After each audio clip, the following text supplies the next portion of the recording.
যাতে উম্মত এমনি অযথা গল্প না করে, সময়কে কাজে লাগায়। দোকানে যাবে, চাইলে সে সময়কে কাজে লাগাইতে পারে। দোকানে কাস্টমার নাই, ইচ্ছা করলে বসে বসে সময়টাকে কাজে লাগাতে পারে। কথা বুঝতেছেন? বাড়িতে অবসর, রাত্রে শুইছে, ঘুম আসে না, হুজুরের বিরাট অফার আছে হুজুরের পক্ষ থেকে, এটা যদি করতে থাকো তাহলে তোমার সওয়াব হইতে থাকবে, তোমার বিশাল সওয়াব হইতে থাকবে। রাত্রে ঘুম আসে না, এমনি শুয়ে রইলাম, কিন্তু হুজুর তো অনেক তাসবিহাতের কথা জানিয়েছেন আমাদের, সেগুলো শুয়া শুয়ে আমল করলেও সওয়াব, বৈশা বৈশা আমল করলেও সওয়াব, রিক্সা দিয়া যাওয়ার সময় পড়লেও সওয়াব, অফিসে বৈশা পড়লেও সওয়াব, দোকানে বৈশা পড়লেও সওয়াব।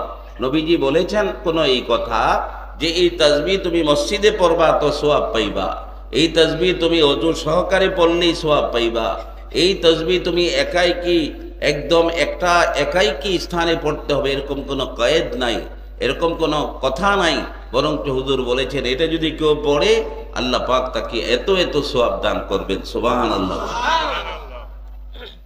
এর মধ্যে একটা যেটা মিশকাত শরীফের হাদিসে আসছে, মিশকাতের হাদিস, রাসূল করিম সাল্লাল্লাহু আলাইহি ওয়াসাল্লাম বলেন, قال رسول الله صلى الله عليه وسلم قال رسول الله صلى الله تعالى عليه وسلم سبحان الله والحمد لله تملأان ما بين السماء والأرض। সুবহান আল্লাহ বলেন।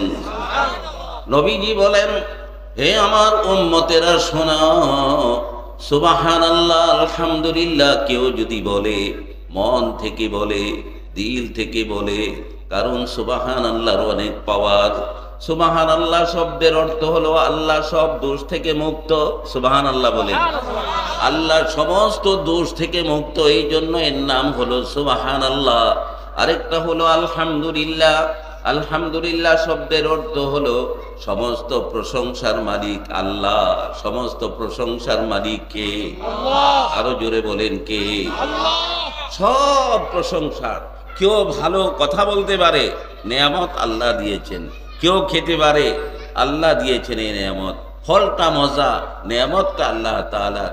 এই জন্য আপনি খাওয়া দাওয়া করেন, সুস্থ থাকেন, যত রকমের নেয়ামত আছে এই সমস্ত নেয়ামতের যেহেতু মালিক আল্লাহ তাআলা, এই জন্য সমস্ত প্রশংসার মালিকও কে? আল্লাহ। এই সুবহানাল্লাহ আলহামদুলিল্লাহ এটা বলতে কতক্ষণ সময় লাগে? অনেক টাইম লাগে বলেন? সুবহানাল্লাহ আলহামদুলিল্লাহ, সুবহানাল্লাহ আলহামদুলিল্লাহ পড়েন, সুবহানাল্লাহ আলহামদুলিল্লাহ, সুবহানাল্লাহ আলহামদুলিল্লাহ। কত সহজ। নবীজি বলেন সুবহানাল্লাহ আলহামদুলিল্লাহ কেউ যদি পড়ে, তামলাআনি মা বাইনাস সামাই ওয়াল আরদ, তার কত বড় সওয়াব হইল, সে কি পরিমাণ সওয়াব পাবে, কত বড় সওয়াব তার। হুজুর সাল্লাল্লাহু আলাইহি ওয়াসাল্লাম কিছু কিছু ব্যাপারে বলেছেন, এটা বললে 10টা নেকি, এটা বললে 20টা নেকি। কেউ যদি আসসালামু আলাইকুম বলে 10 নেকি হাদিসের মধ্যে, এরপরে কেউ যদি জবাব দেয় আসসালামু আলাইকুম আসসালাম 10 নেকি, ওয়া রাহমাতুল্লাহ আরো 10 নেকি, ওয়া বারাকাতুহু আরো 10 নেকি, 30 নেকির মালিক হয়ে যায়। সুবহানাল্লাহ। কিন্তু সুবহানাল্লাহ আলহামদুলিল্লাহ এইটা যদি কেউ পড়ে, নবীজি এই কথা বলেন নাই যে 50 নেকি, 100 নেকি, 1000 নেকি, 1 লক্ষ নেকি। নবীজি কি বলেছেন যে কত বড় সওয়াব তাকে দেয়া হবে, এই সওয়াবটা রাখলে আসমান জমিনের ফাঁক জায়গা ভরট হয়ে যাবে। এত বড় সওয়াব আল্লাহ পাক দিবেন, এত বড় সওয়াব। এই সুবহানাল্লাহর কথা তিরমিজি শরীফের মধ্যে আসছে, মান ক্বালা সুবহানাল্লাহ মিআতা মাররা, মান ক্বালা সুবহানাল্লাহ ফি কুল্লি ইয়াউমিন মিআতা মাররা। নবীজি বলেছেন কেউ যদি সুবহানাল্লাহ 100 বার পড়ে প্রত্যেক দিন, কয়বার? 100 বার। সবাই বলেন কয়বার? 100 বার। আপনি দোকানে যেতে যেতে 100 না আরো বেশি পড়তে পারবেন। আপনি সুবহানাল্লাহ সুবহানাল্লাহ সুবহানাল্লাহ এভাবে পড়তে পড়তে গেলাম দোকানে। কেউ যদি এটা অভ্যাস করে, আদত বানায়, প্রতিদিন 100 বার সুবহানাল্লাহ বলবে, কতবার? 100 বার। নবীজি বলেছেন তার গুনাহ যদি সমুদ্রের ফেনার সমানও হয় আল্লাহ পাক তার গুনাহগুলো মাফ করে দিবে। তার গুনাহ গাফারাল্লাহু সুবহানাহু তাআলা যুনুবাহু ওয়া ইন কানা মিসলু জাবাদিল বাহার, হাদিস শরীফের মধ্যে আছে তার গুনাহ যদি সমুদ্রের ফেনা বরাবর হয় সেই গুনাহ আল্লাহ কি করে দিবেন? মাফ করে দিবেন। আল্লাহু আকবার। আর এই সুবহানাল্লাহর এত পাওয়ার দেখেন, আমরা যখন নামাজে দাঁড়াই না, নামাজে দাঁড়াই, ফজরের নামাজ পড়ব, জোহরের নামাজ, আসর, এশা, মাগরিব, এই নামাজের মধ্যে ফজরের নামাজ মনে করেন শুরু করলেন, নিয়ত পড়লেন, এরপরে বললেন আল্লাহু আকবার। শুরু করতে হয় আল্লাহু আকবার দিয়ে। কেন করতে হয় আল্লাহু আকবার দিয়ে? আল্লাহু আকবার শব্দের অর্থ হলো আল্লাহ সবচেয়ে বড়। সুবহানাল্লাহ বলে, আল্লাহ সবচেয়ে বড়। আমি চেয়ারম্যান, আমার চেয়েও আল্লাহ বড়, আমার স্রষ্টা। আমি মেম্বার, আমার চেয়েও আল্লাহ বড়, আমার স্রষ্টা। আমি মন্ত্রী, আমার চেয়েও আল্লাহ বড়, আল্লাহ আমার স্রষ্টা। আমি তার বান্দি, আমি তার বান্দা। জোরে কোন ঠিক না বিধি? একই সফ মে খড়ে হো গয়ে মাহমুদ ও ইয়ার, না কোই বান্দা রাহা না কোই বান্দা নেওয়াজ। একই কাতারের মধ্যে মালিক, তার পাশে তার গোলাম। সুবহানাল্লাহ, ইসকা নাম হ্যায় নামাজ। একই কাতারের মধ্যে মালিক, প্রধানমন্ত্রী আর প্রধানমন্ত্রীর বাড়ির চাকর একই কাতারে দাঁড়ার যোগ্যতা আছে, না করার কোনো সুযোগ নাই। এর নাম হচ্ছে নামাজ। এই জন্য বলতে হয় আল্লাহু আকবার, আল্লাহ সবচেয়ে বড়। এই কথা বলার পর প্রথম নামাজের মধ্যে যেই কথাটা বলি আমরা, সুবহানাকা আল্লাহুম্মা ওয়া বিহামদিকা, বলি না? না বলি? কি বলেন? বলি না? সানা পড়ি না? আল্লাহু আকবার বলে কি পড়ি? সানা পড়ি, সানা। সুবহানাকা বলি আমরা। এই কেন সুবহানাকা বলি? সুবহান শব্দের অর্থ হলো যে আমার যত পাওয়ার আছে, এই পাওয়ার যেখানে গিয়া শেষ হয় আল্লাহর পাওয়ার সেখান থেকে শুরু হয়। সুবহানাল্লাহ। এই স্বীকারোক্তি দেওয়া নামাজের মধ্যে যে আমার পাওয়ার, আমি কত পাওয়ারফুল, আমি ওসি, আমি ডিসি, এই কোনো কিছুই চলবে না। এই পাওয়ার বাহিরে রেখাই মসজিদে গোলাম হয়ে ঢুকতে হবে।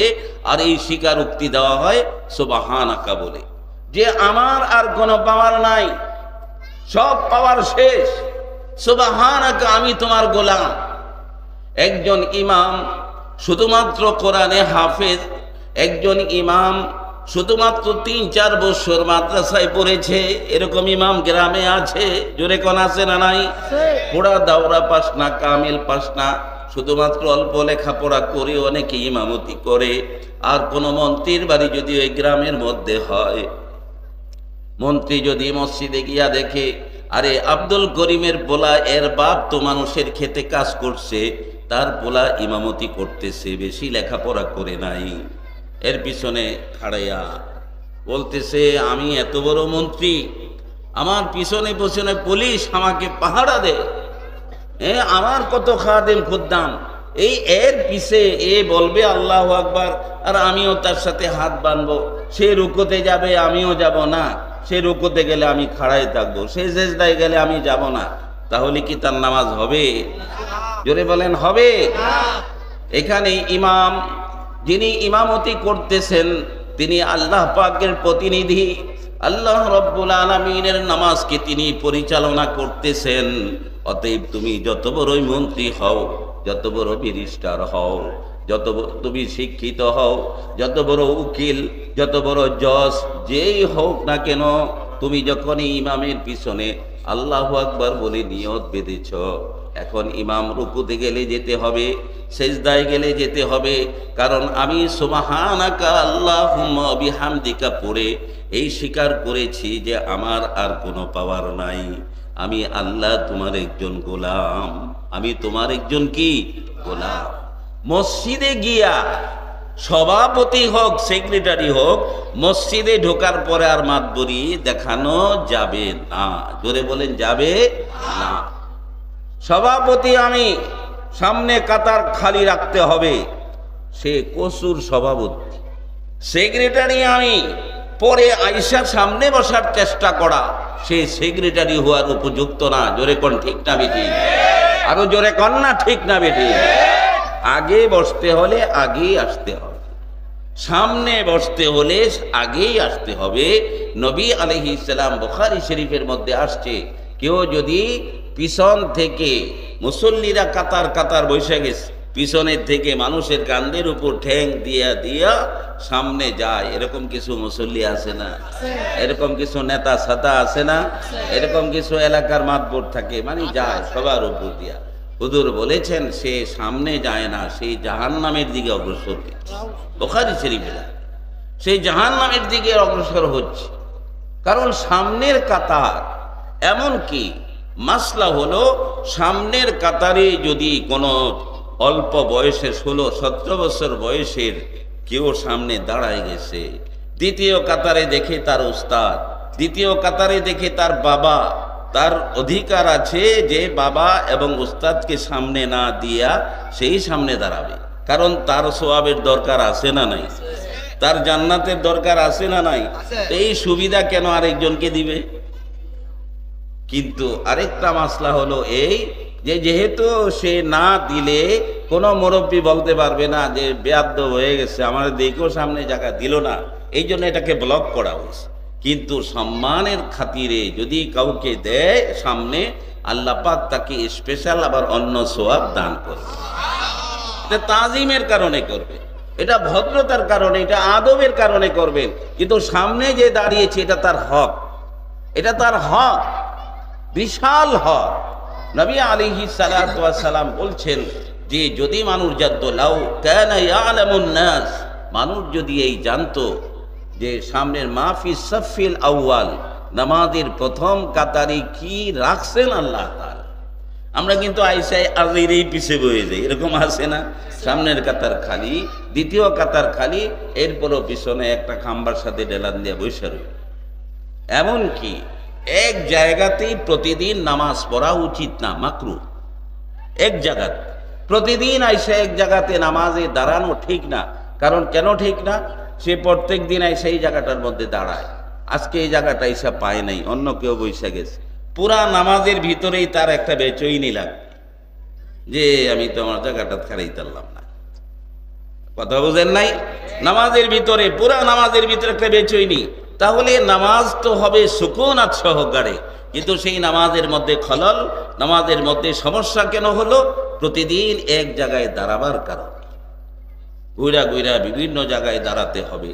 কিয়ামতের দিন এই সিজদার জায়গাগুলো তার পক্ষে সাক্ষী দিবে। সুবহানাল্লাহ।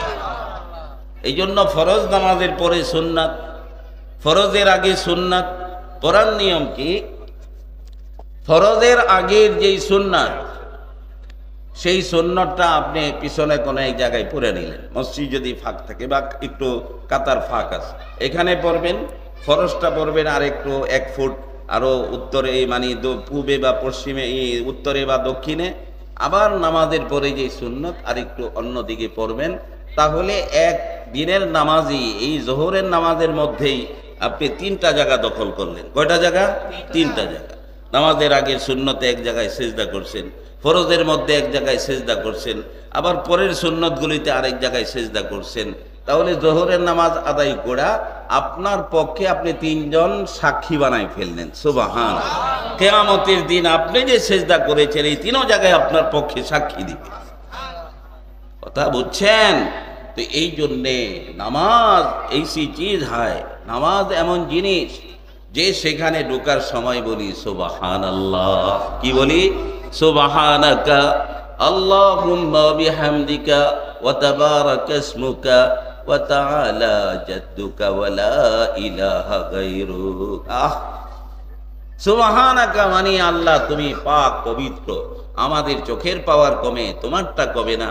আমাদের কানের পাওয়ার কমে, তোমারটা কমে না। আমরা আস্তে আস্তে বুড়া হই, শরীর দুর্বল হয়, হাঁটুতে ব্যথা হয়। আগে ফালায় ফালায় গাছে উঠতাম, আর এখন সিঁড়ি বেইতে পারি না। এরকম দুর্বলতা আসে না? না আসে? জোরে বলেন, আসে না? না আসে? তো এই জন্যে সুবহানাকা বলা মানে আমরা দুর্বল হই, আমাদের পাওয়ার এগুলি লেস হয়, কিন্তু তোমার পাওয়ার যেমনটা ছিল ওরকমই আছে, ওরকমই থাকবে। সুবহানাল্লাহ। আজকে আমরা এই মাহফিলে উপস্থিত হয়েছি। তো দু এক মিনিটের একটি কথা, এই মাহফিলের যারা আয়োজন করেছেন আল্লাহ পাক সকলকে কবুল করুন। এই যুব সমাজ ওয়াজ মাহফিল দিছে, এটা খুশির খবর? এটা কি দুঃখের খবর না খুশির খবর? দুঃখের খবর না খুশির খবর? যুব সমাজ ওয়াজ মাহফিল দিয়েছেন, এরা গান দেয় নাই, ওয়াজ দিয়েছে যুব সমাজ। তবে যুব সমাজ তাদের এই ওয়াজ দিয়া তাদেরও ওয়াজ থেকে সবক গ্রহণ করতে হবে। ওয়াজ দিয়েই যদি মনে করে আমার জান্নাতের তো ব্যবস্থা হয়েই গেল, তাহলে ভুলের মধ্যে আছে। যখন ওয়াজ দিয়েছেন 5 ওয়াক্ত নামাজও পড়তে হবে। যখন ওয়াজ দিয়েছেন ভালো কাজ করেছেন, মানুষের উপর জুলুম অত্যাচার কথায় বার্তায় আদান প্রদান কোনো ব্যাপারেই যেন না হয়, এই ব্যাপারে সজাগ থাকতে হবে। নতুবা ওয়াজ মাহফিলকে খাটো করা হবে, ছোট করা হবে। যে আপনি একদিক দা ওয়াজ মাহফিল কমিটিতে আপনি যুব সমাজের একজন সদস্য, ওয়াজ দিয়েছেন, অথচ মানুষের সাথে খারাপ ব্যবহার করেন, মানুষের পাওনা দাওনা ঠিক মতো আদায় করেন না, তাহলে আপনি এই ওয়াজ মাহফিলকে কিন্তু ছোট করলেন, ইসলামকে আপনি খাটো করলেন। এই জন্য যারা যুব সমাজ এই মাহফিলের সাথে জড়িত আছে, আল্লাহ পাক সকলকে সহি বুঝ দান করুন, আমিন। তাদেরকে আল্লাহ নেক বানায় দিন, সকলে বলি আমিন। যারা সাহায্য সহযোগিতা করেছেন এই মাহফিলের জন্য, প্রত্যেকের দানকে আল্লাহ পাক কবুল করুন, আমিন। তারা প্রতি বছর যদি এরকম মাহফিল করতে পারে, আপনারা খুশি না বেজার? সবাই বলেন খুশি না বেজার? আমি একলা চাইলে তো এরকম হুজুরে আনতে পারতাম না। আপনি একলা চাইলেও অধ্যক্ষ ইউনুস সাহেবকে আনতে পারতেন না। এটা একটা গোষ্ঠী লাগে, একটা দল লাগে, এটা যুব সমাজ খুব ভালো পারে। এরা 15 দিনের মধ্যে ওয়াজ ঘটায় দেয়, কিন্তু এটা এই বয়স্ক মানুষের দ্বারা এটা সম্ভব না। তারা খালি দোয়া করতে পারবে, হাঁটা লাগে, এখানে লাগে, সেখানে লাগে, যাওয়া লাগে। এত পরিশ্রমের ওয়াজটা যেটা, এই ওয়াজটা যেন তাদের আল্লাহ পাক ভরপুর সওয়াব দান করেন। প্রতি বছর যেন তারা এরকম একটা মাহফিল ঘটাইতে পারে, আল্লাহ পাক তাদেরকে সেই সহি বুঝ দান করুন। ওয়া আখির দাওয়ানা আলহামদুলিল্লাহি রাব্বিল আলামিন।